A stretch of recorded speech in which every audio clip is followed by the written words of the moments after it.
सपहर 26 फरवरी को जब उन्होंने हम पे हमला किया तो हमारे जो रडार्स हैं उन्होंने इनको डिटेक्ट किया। सबसे पहले लाहौर सियालकोट का सेक्टर था जहाँ पे उनको डिटेक्ट किया गया और हमारे जो फॉर्मेशन थी वहाँ पहुँची और उन्होंने उसको चैलेंज किया और उसको वापस जाने पे मजबूर कर दिया। उसके साथ ही हमें एक और रडार पे हमें सिग्नल दिया गया कि भावलपुर और उकाड़ा के सेक्टर में भी उनकी एक फॉर्मेशन पहुंच चुकी है, जिसको हमारी एयरफोर्स ने जाके चैलेंज किया और उनको भी भागने पे मजबूर कर दिया। लेकिन सनसनी उस वक्त फैली जब आज़ाद कश्मीर और मुजफ्फराबाद के करीब हमें ये सिग्नल दिया गया कि उनकी एक और फॉर्मेशन आ चुकी है जो कि ख़तरनाक हो सकती है। पहले से हैवी उसका सिग्नल दिया गया। तो तब हमारी एयरफोर्स की जो बैटल कॉम्बैट है वो वहाँ पहुँची, लेकिन उस वक्त वो LOC को क्रॉस कर चुके थे। लेकिन जब उन्होंने देखा कि हमारी एयरफोर्स वहाँ पे पहुँच चुकी है तो उनको और कोई उनके पास चारा ही नहीं था बजाय कि वहाँ से भाग जाने के। तो उन्होंने अपना पेलोड गिराया और वहाँ से भाग निकले। जब अगले दिन सुबह हुई तो इंडियन मीडिया पे ये चल रहा था कि उन्होंने हमारे कोई 350 के करीब दहशतगर्द मार दिए और हकीकत ये थी कि शायद दरख्त और कव्वे ही गिरे होंगे, इससे अलावा कुछ भी नहीं हुआ। ये इंटरनेशनल मीडिया ने भी जाके वहाँ पे देखा कि वहाँ पे ऐसा कुछ नहीं था, क्योंकि इंडिया हमेशा हमारे सिविलियंस को अटैक करता है या यूनिफॉर्म के लोगों को अटैक करता है। जब इंटरनेशनल मीडिया ने वहाँ पे हाईलाइट किया कि वहाँ पे ऐसा कुछ भी नहीं है तो इंडिया को मजबूरन एक प्रोपेगेंडा करना पड़ा कि हमने उनके 350 दहशतगर्द मार दिए।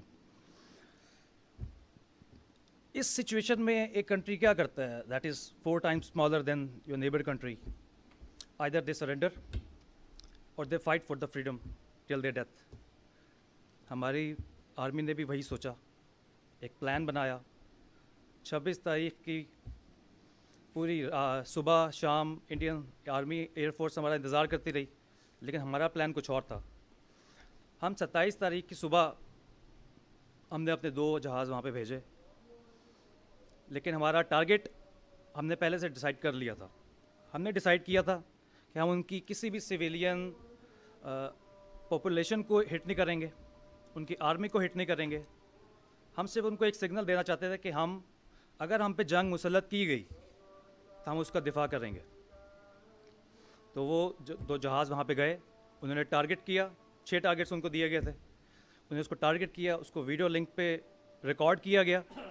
उसके बाद सेफ्टी डिस्टेंस को मद्देनज़र रखते हुए साइड पे उसको टारगेट करके वो वापस आए। और हमारी जो एयरफोर्स थी उसका प्लान ये था कि वो बदला लेने की जंग में वापस आएंगे, और यही हुआ कि उनके 2 जहाज़ हमारे ताकुब में LOC क्रॉस कर गए।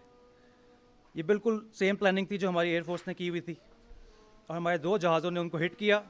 इसमें से एक का जो रिमेन्स हैं वो इंडिया में गिर गए और दूसरे हमारे कश्मीर के इलाके में, जिसमें एक पायलट उनका अभिनंदन जिसने इजेक्ट कर लिया था, जिसको हमने बाद में रेस्क्यू किया।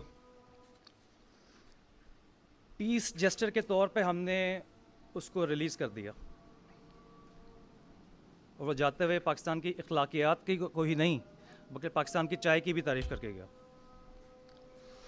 इस हमले से पाकिस्तान आर्मी ने उनको क्या मैसेज दिया कि हम चाहते तो हम आपको डिस्ट्रॉय कर सकते थे, हम आपकी पॉपुलेशन को हिट कर सकते थे, हम आपकी किसी भी आर्मी ऑफिशियल को टारगेट करके डिस्ट्रॉय कर सकते थे, लेकिन हमने ऐसा नहीं किया क्योंकि हम एक ज़िम्मेदार कौम है।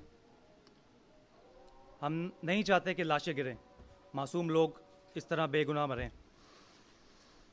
आई थिंक वक्त आ गया कि हमें सोचना चाहिए कि हमने 1947 की जो आज़ादी थी वो क्यों हासिल की? इस जंग के लिए?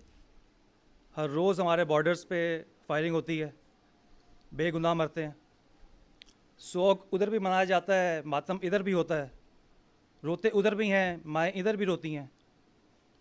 तो किस तरफ हम जा रहे हैं हमें ये सोचना पड़ेगा।